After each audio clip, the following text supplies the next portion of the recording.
Hello, I'm Svitek, 360 Creative Coach, and in this episode, I wanted to talk about results over process, when it applies and when it doesn't. Now, before I get into things, I want to take the opportunity to invite you to subscribe if you haven't already. That way you get all the various lessons and episodes that I put out right when I put them out. Thank you if you just did, and thank you if you already were. It truly does mean a lot to me, as I hope it does to you. So let's get into this, right? The reason I think about, this is because I think there's two sides to this, for example, at the end of the day, it is really about results, right? Sports, if nothing else, can teach us that. There's plenty of teams that, even like the top teams, that can have a bad game, but they grind out the results that they need, right? That's the sign of a good team. But at the same time, it's important for them to reflect upon, okay, that was kind of a crap game, and they can't expect to win continually if they play at that level. So, oftentimes, in my own life, if let's say, I'm playing soccer and I play what's called a through ball, and it manages to go through a defender's legs, and my teammate is able to run onto it and they score, and great, right? If my through ball, wasn't good, like it meaning by luck of the draw, it just managed to get through the defender, then that wasn't good. Sure, the result might have been, that we still got the goal, but I need to know in the back of my head, like, I got to improve that, right? In that way, because I can't expect that to work every single time now, and expect the result, right? So you do have to have those moments of reflection with your creative stuff of like, okay, I know it worked on this, but we have to have, in order to kind of continue, we got to not do it that way, because that was really luck and not something that's replicatable, right? So that's why you have postmortems, right? Everyone goes around and says, okay, what worked, what can be improved upon? That's really important. But there's also a side to it that I now recognize more and more, because I don't know what to term it. Maybe it's the theoretical process or so forth. But when initially people who like, whether it be through film school or books and so forth, like I think learning in general is great, right? Because it gives you the tools and so forth to move forward, through hurdles that will inevitably arise in the creative process. However, what I don't want you to do is become beholden to that and think that is the only way, okay? And that's the quote-unquote right way. Because, as someone who studies filmmaking, I would call that like, there's an ideal way, right? And I say ideal way, not just for like indie filmmakers, but even like, Marvel movies and so forth. But the truth of the matter is, no matter how small or large a budget you have, things come up that you didn't expect, and you're going to have to solve for them and so forth. And it's not going to be as smooth as one would imagine. I mean, if nothing else, like just watch the Lord of the Rings behind the scenes features. Like I love those growing up for that reason, because I learned so much about just being adaptable and amenable, and just with all the things that arise. I mean, that was a huge production, and they had a lot of resources, yet things still came up, right?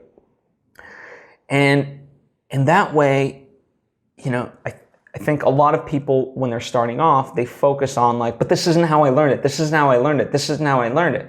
It's like, okay, I get that. But that doesn't necessarily negate, just because the process is not exactly as you learned it, that doesn't make it a bad process, and it still gets the result. Case in point, it's like, in all the books when they teach about filmmaking, like, okay, there's a cinematographer, there's a gaffer, there's production assistants, there's a script supervisor, there's, all these roles behind the scenes. And that's wonderful. And guess what? I personally can't make a movie like that currently because that's too many people, too much of a budget, and so forth. It's just not viable. That's not going to get me the result, to make the movie that I want. And so in a lot of ways, I kind of have to take on a lot of those roles, and having any sort of help is a huge luxury. But then people equate to, but if we don't have these things, then the result's not going to be as good. It's like, no, that's not the case. And I don't say that because of me. I say that because of, there's countless examples. The most well-known one is Robert Rodriguez and El Mariachi. He wrote a book called Rebel Without a Crew because he was the only crew member on that entire thing. And he made an action movie for $7,000 shot on film that looks like a $5 million movie at the time. And it's incredible, right? And so it is possible, but often detractors will say, well, that's kind of like 1 in a million or flash in a pan, whatever sort of analogy you want to equate to it. And it's like, no. He left clues as to a success. Chris Nolan did the same thing. A lot of people, when they were coming up, did something similar in that way.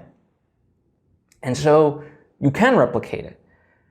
So stop putting, there's, like, when you emphasize the process, there are things to really be mindful of versus the stuff that, like, is just, it might be nice, but it doesn't detract from the result, in that way. And, it's just something, especially with people, coming into their own and so forth. I think they overemphasize that quote unquote ideal process, the right process, how it's supposed to be done versus how it is happening.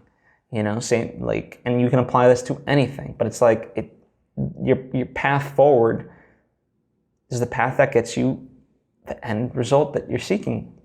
It's just point blank, and sometimes, like with my soccer example, sometimes you will have moments where it's just sheer dumb luck.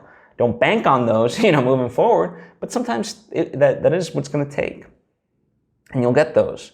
But it starts with just, if anything, the core consistency to the process is working hard, and always knowing what your objective is.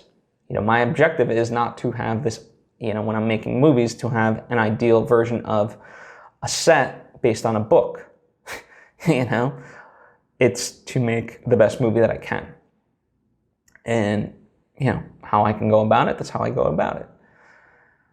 So, to me, that's the takeaway, is focus on, focus less on the process that doesn't, that you've been taught, and focus more on the process that is actually going to get you the result that you're going for. Okay? And do that, and you'll start getting the results that you hope for. Anyway, thank you for taking the time to tune in. I hope this has been beneficial. If you have any questions or thoughts of your own, as I'm sure you do, please go ahead, comment down below, or hit me up on social media at Svitek. I would love to converse with you.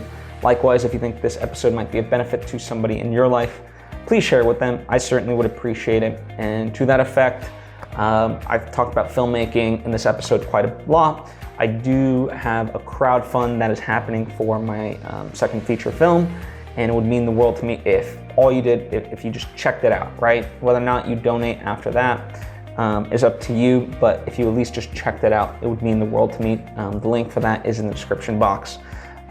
Thank you, I appreciate you, and hope to see you next time.